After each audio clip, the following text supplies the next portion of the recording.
자, 여러분 주말 잘 쉬었습니까? 아직 쌀쌀하긴 한데 이제 사실 늦가을의 풍모들이 좀 많이 나타나는 그런 주말이었던 것 같습니다. 마지막 남은 얼마 안 남은 가을의 자락들 잘 즐기시길 바라겠습니다. 자, 11월 10일 월요일입니다. 자, 오늘 이데일리 신문에 나온 주요 내용 중에서 시장과 관련된 내용들 또 한번 종합 정리해서 브리핑을 또 시작을 해보겠습니다. 월요일 날 오늘 첫 번째 기사는 일단 주간 증시 전망으로 좀 가져왔습니다. 뭐 다른 기사들도 있긴 했는데 지금 시장이 뭔가 좀 변곡점이다라는 생각들을 좀 많이 하고 계시죠.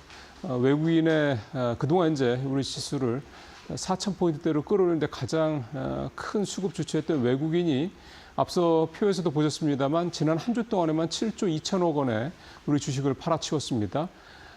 뭔가 변화가 생기기 시작하는 거죠. 이 매도 물량을 다 받아낸 거는 역시 또 개인이고요. 7조 4천억 원어치를 지난 한 주 동안 샀으니까요.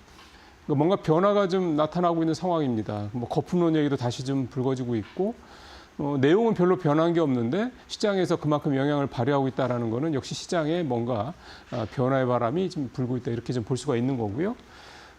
그다음에 좀 웬만한 이제 이벤트들이 다 끝나다 보니까 약간 좀 공허한 그런 분위기도 좀 작용을 하고 있다. 볼 수 있겠습니다. 그러니까 전체적으로 시장의 공기의 질이 좀 바뀌다 보니까 시장도 상승 쪽보다는 또 하방 쪽보다는 그냥 중간에서 횡보를 하면서 치고받는 싸움이 지금 계속되고 있는 거고 사실 조정이라고 볼 수는 있겠지만 이 조정이 가격 조정 그러니까 주가가 아래로 한참 내려가는 이런 쪽의 조정보다는 기간 조정 쪽 주가가 별로 오르지 못하고 많이 떨어지지 않고 이런 상태 즉 횡보 장세가 좀 더 길어질 수 있다는 이런 식의 또 흐름들의 시장에 좀 컨센서스가 좀 맞춰지고 있는 것 같습니다. 지난주는 표에서 보시는 것처럼 낙폭이 좀 있었죠. 4,200까지 갔던 시장이 3,900선대 중반까지 떨어진 거니까 한 300포인트 가까이 시장이 좀 하락하는 그런 모습을 보였습니다. 아직 10% 수준에 이르기는 좀 규모가 차이가 지금 남았긴 했습니다만 만약에 이런 추세가 이번 주도 계속 진행이 된다 그러면 10% 소위 말하는 이제 건강한 조정에 해당하는 10% 조정이 충분히 나올 수도 있는 그런 흐름이다 좀 볼 수가 있는 거고요. 그래서 오늘 내일이 상당히 좀 중요한 흐름이 될 것 같습니다.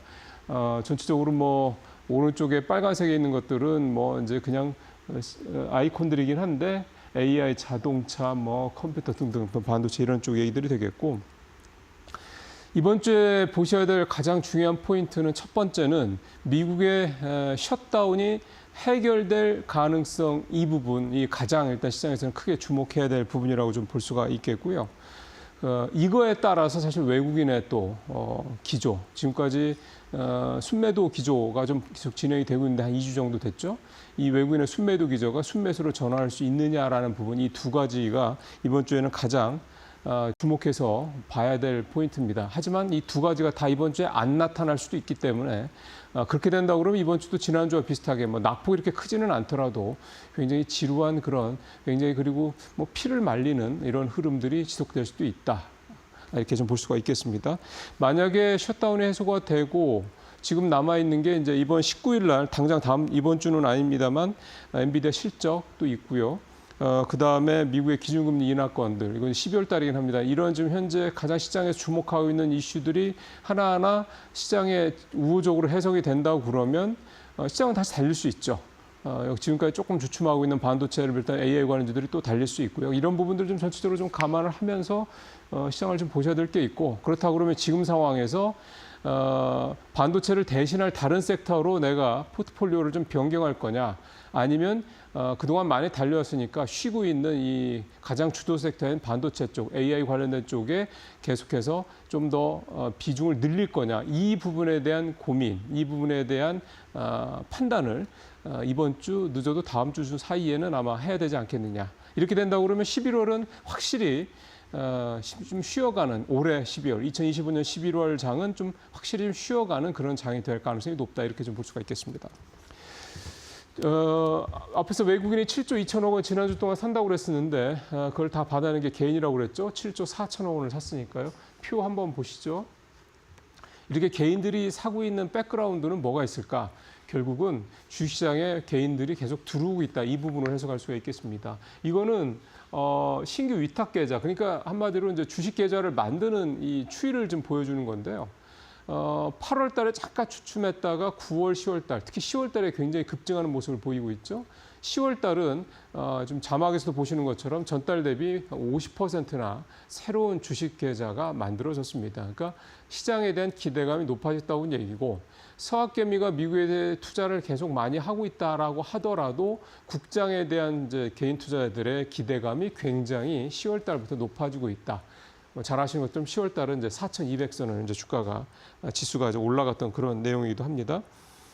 이렇게 좀 시장이 새로운 주식도 계좌도 늘어나고 투자자도 늘어나고, 그러면 거래도 늘어나기가 쉽죠. 실제로 거래도 많이 늘어났고요. 1월 달에 한 9조 원 정도 하루 평균 거래 대금이 이 정도였는데 지금은 이제 근 20조 가까이 되니까 거의 2배 정도 거래 대금도 늘어났다. 그만큼 거래가 많이 활성화되고 있다. 이렇게 좀 볼 수가 있겠습니다. 자, 중요한 거는 이제 앞서 말씀드렸던, 만약에 외국인이 이렇게 좀 계속해서 물량을 내다 팔면서 지수가 이렇게 내리꽂히려고 하는 상황에서 과연 안전판 역할을 누가 할 것이냐. 뭐 예전에는 뭐 시장의 안전판 역할은 뭐 기관 중에서 특히 연기금이 했다, 뭐 이런 얘기도 좀 많이 나오고 있는데, 우리가 뭐 4년 전이죠. 2020년, 2021년, 그때 팬데믹 때 4, 5년 전에 그때 시장을 받쳐줬던 게 개인이었죠. 그걸 이제 동학개미 운동 이렇게 우리가 이제 표현을 하기도 하는데 지금도 그렇죠. 지금 이런 상황에서 만약에 이번 주에도 외국인이 저렇게 저렇게 7조 뭐 전후로, 그러니까 뭐 4, 5조 이상의 이렇게 대규모 또 주식을 매도한다 그럴 경우 시장을 누가 받쳐줄 것이냐. 만약 이번에도 개인이 받쳐준다 그러면 정말 팬데믹 때와 같은 동학개미 운동이 다시 시작이 되는구나라는 기대감을 가질 법합니다. 실제로 지금 고객 대금도 88조, 거의 89조 원 가까이 좀 가고 있고, 신용융자 잔액도 25조를 넘은 상태이기 때문에 자금은 좀 대기성 자금은 충분하다는 얘기거든요. 이제 그게 팬데믹 때처럼 시장을 끌고 올릴 수 있는, 시장을 받쳐줄 수 있는 그런 수급으로 좀 나타나 줄 것이냐. 뭐 봐야 되긴 하겠습니다만 지금까지 분위기로 봤을 때는 그럴 여지도 충분히 있다. 이렇게 좀 볼 수가 있겠습니다. 이렇게 되기 위해서 필요한 게 이제 저는 이 부분이라는 생각이 듭니다. 이제 웬만한 모멘텀들은 다 끝난 상황이기 때문에 결국은 시장에서, 특히 외국인 투자자들이 또 국내 시장에 다시 돌아오기 위해서라도, 귀환을 하기 위해서라도 결국은 그동안에 우리 시장을 끌고 왔던 가장 큰 이슈였던 정책 수혜 기대감, 즉 대한민국 자본시장의 이 질이 바뀔 수 있다라고 하는 이 기대감을 계속해서 살려줘야 되거든요. 가장 이제 대표적으로 좀 된 게 3차 상법 개정안, 그다음에 배당소득 분리과세, 이 두 부분입니다. 배당소득 분리 3차 상법 개정안은 11월 달 중으로 민주당이 처리를 하겠다, 이런 얘기를 이미 여러 번 밝힌 바가 있고, 그다음에 또 하나 중요한 게 이제 배당소득, 이거는 이제 세법 개정안과 관련된 거니까요.